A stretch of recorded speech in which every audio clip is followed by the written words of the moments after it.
Mas agora, como dizem os discípulos em Atos, você é chamado de cristão. E cristão é aquele que tem o DNA de Cristo, a herança de Jesus, que nasceu de novo. E essa identidade que nós recebemos de Cristo muda a nossa posição. Por isso, você lendo o Novo Testamento, você vai encontrar muito a expressão em Cristo, em Cristo, em Cristo. Quem é você em Cristo? Leia comigo esse versículo que está aí, que é tão conhecido, a gente precisa saber de cor, que fala dessa posição nova que nós nos encontramos em Cristo. Podemos ler juntos? E assim, se alguém está em Cristo, é nova criatura. As coisas antigas já passaram, eis que se fizeram novas. Nós estamos em Cristo e por isso somos novas criaturas. Estar em Cristo significa aderir a Cristo. Estar em Cristo significa confiar em Cristo. Estar em Cristo significa depender de Cristo. Estar em Cristo significa participar da natureza de Jesus. A sequência desse versículo que a gente não leu, sabe o que ela diz? Que Deus estava em Cristo reconciliando consigo mesmo o mundo. Você consegue perceber então que em Cristo nós temos um ponto de convergência? Deus estava em Cristo e nós também estamos em Cristo. Então em Cristo nós nos encontramos com Deus. Ele estava em Cristo, nós estamos em Cristo e em Cristo nós nos encontramos. Havia uma inimizade, as vossas iniquidades fazem separação entre vós e o vosso Deus. Mas agora existe um reencontro em Cristo, porque nós somos novas criaturas. O Novo Testamento está pleno de afirmações sobre isso. Nós temos aí um próximo texto bíblico que diz o seguinte: todavia, Deus, que é rico em misericórdia, pelo grande amor com que nos amou, deu-nos vida com Cristo, quando ainda estávamos mortos em transgressões. Pela graça vocês são salvos. Deus nos ressuscitou com Cristo e com Ele nos fez assentar nos lugares celestiais em Cristo. Com Cristo, em Cristo, nós aprendemos aí algumas coisas nesse versículo.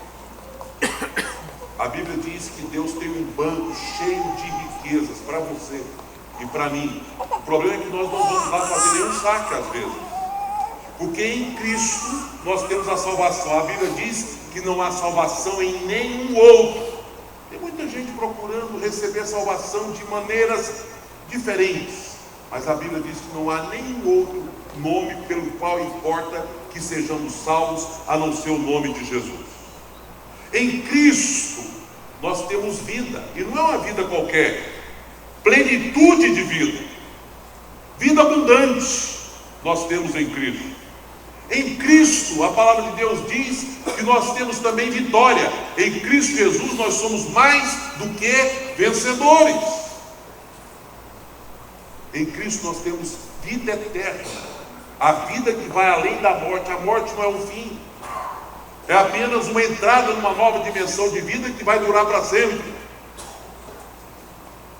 Enfim, nós temos tantos direitos em Cristo Jesus, direitos adquiridos que são seus e que são meus. Vamos lá sacar. Você está em Cristo, essa é a sua posição.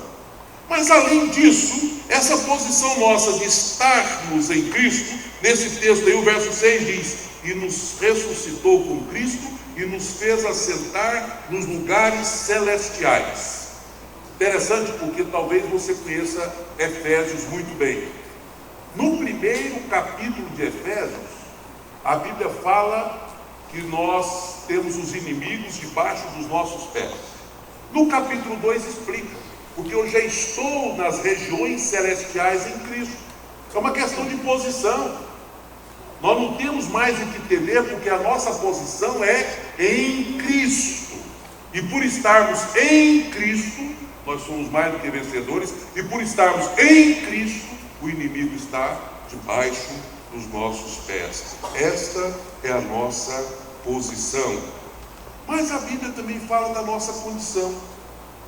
A Bíblia diz que se por um lado eu estou em Cristo, por outro lado também Cristo está em nós. Eu estou toda hora pondo e tirando óculos, porque esse não é o meu, esse é um óculos de camelô. E ele para perto tá, mas para longe passa tudo. Então em Cristo eu sou mais do que vencedor, agora em Cristo em mim. Paulo, escrevendo aos Colossenses, ele diz: Cristo em vós, a esperança da glória. Em Cristo eu tenho esperança, mas a minha esperança ela é confirmada e fortalecida quando Cristo está em mim, Cristo em vós. Além de nós estarmos em Cristo, Cristo está em nós. E esse fato de Cristo estar em nós muda tudo. Paulo diz assim: já não sou eu quem vive, mas Cristo vive em mim. E esse viver que agora vivo, interessante, você que agora vive, você não vive por si mesmo, não vive na força da carne, mas é Jesus vivendo em você e você expressando vida de Cristo para as outras pessoas. Leia comigo Gálatas 4,19, depois nós vamos ler o segundo versículo que está logo na sequência. Podemos ler juntos? Meus filhos, por quem de novo sofro as dores de parto, até ser Cristo formado em vós. O próximo texto, Romanos 8, 10 e 11, leia comigo. Se porém Cristo está em vós, o corpo na verdade está morto por causa do pecado, mas o Espírito é vida por causa da justiça. Se habita em vós o Espírito daquele que ressuscitou a Jesus dentre os mortos, esse mesmo que ressuscitou a Cristo dentre os mortos, vivificará também o vosso corpo mortal, por meio do seu Espírito que em vós habita. Cristo está em nós. Deixa eu explicar isso de forma conclusiva. A nossa identidade mudou porque aquilo que era meu passou a pertencer a Jesus. Aquilo que é de Jesus passou a me pertencer. Em Cristo houve essa troca. Você é capaz de relembrar o que pertence a você? Na prática, você pecou, então pertence a você o quê?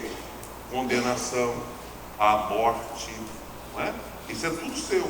Quando a gente fala assim, a morte é de Jesus, não, a morte tinha que ser, como pagamento do pecado, tinha que ser sua. Porque você pecou, o salário do pecado é a morte, Jesus não pecou.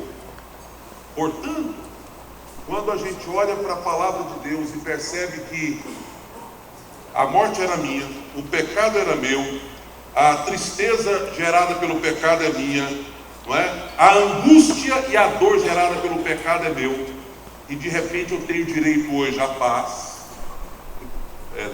O próprio Senhor Jesus em João capítulo 14 diz: deixe-vos a paz, a minha paz vos dou, não vou lá dou como o mundo a dá. Paz não era minha, era dele, o príncipe da paz. A vida não era minha, era dele. Eu sou o caminho, a verdade e a vida. O céu é dele. Mas nessa nova identidade que nós adquirimos, o que era meu passou a ser dele, o que era dele passou a ser meu. Por isso ele levou sobre o madeiro os meus pecados. Você pode dizer amém? Amém. Os seus pecados já foram levados por Jesus. A gente vive uma vida de derrota porque quer. Falando desse encontro de casais que eu estava desde sexta-feira, eu estava relembrando algo que eu já disse aqui para os irmãos. Imagine que alguém tenha ligado para você e dito assim: olha, eu depositei em sua conta 500 mil reais. Eu sei que quase todo mundo diz: pastor, isso é uma ilustração, podia tanto ser verdade na minha vida. Eu recebo, né? E aí é alguém que você não conhece. E aí a gente liga dizendo isso. Qual que é a primeira reação nossa? Duvidar. E se você duvida, você não vai lá conferir. Se você não confere, você não vai sacar. E muitas vezes é exatamente isso que acontece conosco, com os servos do Senhor. Nós temos riquezas de glória, diz a palavra de Deus. Existe no banco do céu uma conta farta, com inúmeras bênçãos para o povo de Deus.